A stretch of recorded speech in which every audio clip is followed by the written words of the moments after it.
শেখুল ইসলাম আল্লামা হাফিজ ইবনে তাইমিয়া বলেন, যারা এই দোয়াটা পড়বে আল্লাহ আপনারে গুপ্তধন হাতে দিবেন।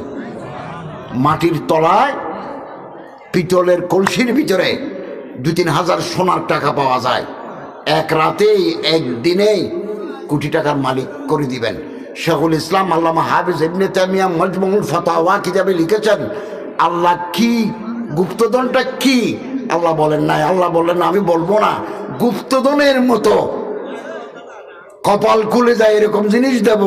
কি দেব আগে বলবো না, আমল করতে থাকো, আমি দিতে থাকবো, এক সময় তুমি পাবে, এটা আমার এখতিয়ারে রাখি দিলাম, আমি বলবো না। অনেক কথা আল্লাহ রসুল বলছেন, হাদিসে কুদসিতে আল্লাহ বলছেন এটা করলে এটা পাইবে, সুবহানাল্লাহ বললে একটা খেজুর গাছ পাইবে জান্নাতের পিঠায়, 10 বার কুল শরীফ পড়লে বানাল্লাহ আলাহু হাসান ফিল জান্নাহ, বেহেশতে আল্লাহ পাক আপনাকে রাজবাড়ি বানিয়ে দিবেন, এটা করলে এটা দেব। এই আমলটা করলে কি দেব আমি বলবো না, গোপন রাখি দিলাম। আমরা এই আমলটা করতে থাকবো, আল্লাহ তাআলা আমাদের তৌফিক দান করুন, আমিন।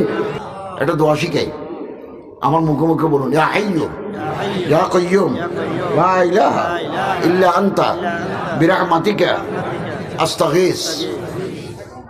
এটা ফজরের আজান দিয়ে মসজিদে যাবেন, সুন্নত পড়ে এটা 40 বার পড়বেন, এরপরে ইমামের পিছনে ফরজ নামাজ পড়ে দোয়া দরুদ পড়ে ঘরে আসবেন।